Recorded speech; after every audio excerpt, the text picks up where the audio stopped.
तो पिछले हफ्ते मैंने एक पोल कंडक्ट किया था जिसमें मैंने आपसे पूछा था कि क्या रीजनरेटिव ब्रेकिंग एफिशिएंट है। तो उसमें 55% लोग मानते हैं कि ये एफिशिएंट हो सकता है और 45% लोग मानते हैं कि ये एफिशिएंट नहीं हो सकता है। अभी इस पोल में डिफरेंस 10% का है, जिससे ये पता चलता है कि लोगों में अभी भी इसके बारे में काफ़ी कन्फ्यूजन है। तो आज का वीडियो उसी कन्फ्यूजन को दूर करने वाला है।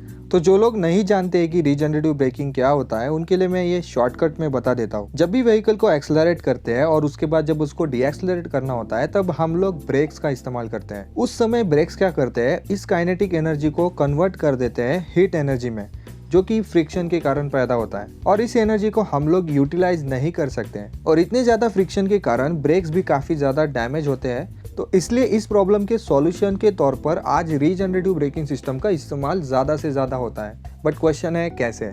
इलेक्ट्रिकल व्हीकल्स में मोटर की मदद से जब व्हीकल को एक्सेलरेट किया जाता है और उसके बाद जब उसको डी एक्सेलरेट यानी स्टॉप करना पड़ता है, तब हम लोग जब ब्रेक अप्लाई करते हैं तब बैटरी से मोटर में जाने वाला जो पावर सप्लाई है ये कट हो जाता है और मोटर उस समय जनरेटर की तरह काम करना शुरू कर देती है। उस समय जनरेटर एनर्जी कन्वर्जन करने के साथ साथ काउंटर इलेक्ट्रोमैग्नेटिक फोर्स भी प्रोड्यूस करता है, जिससे धीरे धीरे ब्रेक लगना शुरू हो जाता है और व्हीकल डीएक्सेलरेट होकर कंप्लीटली स्टॉप हो जाता है। पर मेन मुद्दा ये नहीं है कि रीजनरेटिव ब्रेकिंग काम कैसे करता है। मेन मुद्दा ये है कि ये एनर्जी हम लोग किस तरह से रिकवर कर सकते हैं और कितने परसेंटेज में करते हैं।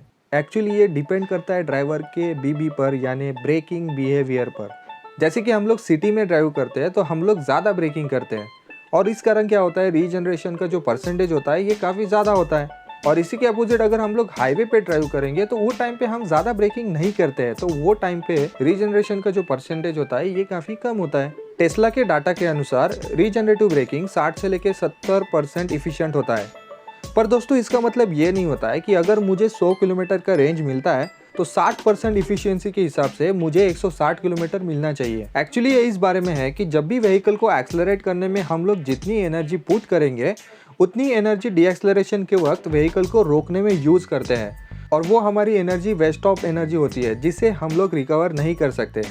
टेस्ला के अनुसार डीएक्सेलरेशन के वक्त जितनी एनर्जी हम लोग वेस्ट करते हैं, उसमें से 60% एनर्जी हम लोग वापस रिकवर कर सकते हैं। पर ये डिपेंड करता है ड्राइवर के ब्रेकिंग बिहेवियर पर और साथ में इस सिस्टम की इफिशियंसी पर क्या ऐसा कुछ हो सकता है कि हम जान सके कि कितनी एनर्जी हमने रिकवर कर ली? देखो, जनरेटर जब जनरेशन करता है तब उसे इलेक्ट्रिकल एनर्जी बनाने के लिए मैकेनिकल एनर्जी की जरूरत होती है, जो कि डीएक्सेलरेशन के वक्त व्हीकल के मोमेंटम से मिलती है। यानी डीएक्सेलरेशन के समय जो काइनेटिक एनर्जी व्हीकल के अंदर होती है वो जनरेटर के लिए एक तरह से इनपुट हो गई, और इलेक्ट्रिकल एनर्जी जो भी जनरेटर से प्रोड्यूस होगी ये इसका आउटपुट होगा। जनरेशन की efficiency is equal to work done by generator divide by input kinetic energy, जो कि इक्वल होगा power generation into time divide by 1/2 mv², जो कि काइनेटिक एनर्जी का इक्वेशन है। इस इक्वेशन को रीअरेंज करेंगे तो हमें पता चलेगा कि कितनी पावर हमने जनरेटर से जनरेट कर ली, जो कि इक्वल होगा efficiency of the generation into mv² upon 2 into time. इसमें m जो है ये मास ऑफ द व्हीकल है, और v जो है ये एक्चुअली इनिशियल वेलोसिटी है जब हम लोग ब्रेक अप्लाई करते हैं, और उसके बाद जो टाइम होगा ये एक्चुअली अमाउंट ऑफ टाइम है जितनी बार हम लोग ब्रेकिंग करेंगे। अब जनरेटर से निकलने वाला जो आउटपुट होगा ये एक तरह से इलेक्ट्रिकल एनर्जी होगी, और ये इलेक्ट्रिकल एनर्जी बैटरी के लिए एज अ इनपुट एनर्जी होगी, जो कि बाद में कन्वर्ट होकर केमिकल एनर्जी बन जाएगी।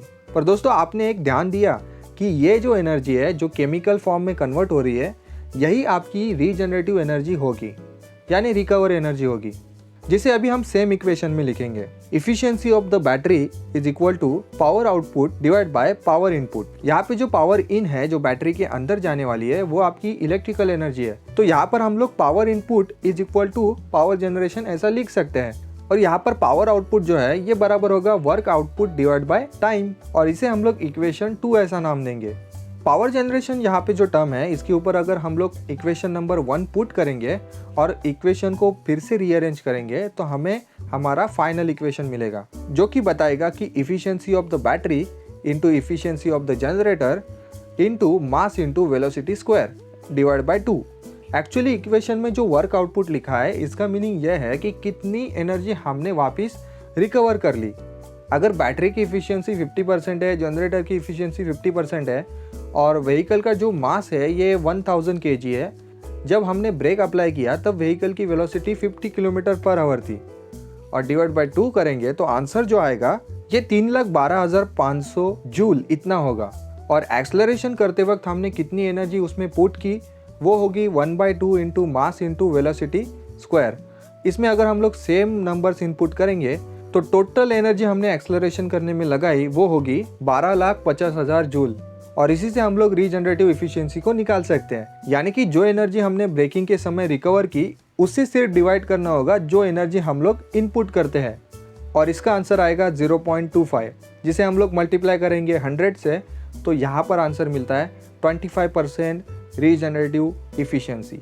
अभी इतना कुछ समझने के बाद भी दोस्तों लास्ट में एक क्वेश्चन तो सबके मन में रहता ही है, इससे हमें कितना एक्स्ट्रा रेंज मिलेगा।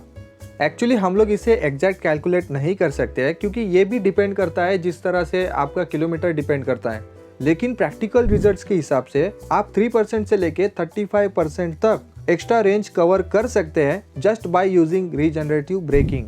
रीजनरेटिव ब्रेकिंग सिस्टम की इफिशियंसी और एक चीज पर भी डिपेंड करती है, जैसे कि व्हीकल टाइप, जिसमें बाइसिकल में अगर हम लोग रीजनरेटिव ब्रेकिंग का इस्तेमाल करते हैं तो 3% से लेके 8% तक हमें एक्स्ट्रा रेंज मिल जाएगी। और उसी के अपोजिट अगर हम लोग कार में यूज़ करेंगे तो हमें 16% से लेके 35% एक्स्ट्रा रेंज आराम से मिल जाती है। अगर आप इसको प्रैक्टिकली समझना चाहते हैं तो मैंने कुछ वीडियोस के लिंक और कुछ आर्टिकल के लिंक डिस्क्रिप्शन में दे दिए हैं, आप उसको भी जाकर पढ़ सकते हैं और वीडियो को भी देख सकते हैं। पर उसके पहले अगर आप चैनल पर नए हो तो यार चैनल को सब्सक्राइब करो, बेल आइकन को भी दबाओ। और ये वीडियो आपको कैसा लगा ये मुझे आप कमेंट सेक्शन में ज़रूर बताना। कौन सी ऐसी बात थी जो आपको पहले नहीं पता थी और इस वीडियो से आपको वो बात समझ में आई, तो वो भी आप मुझे कमेंट में बताइए।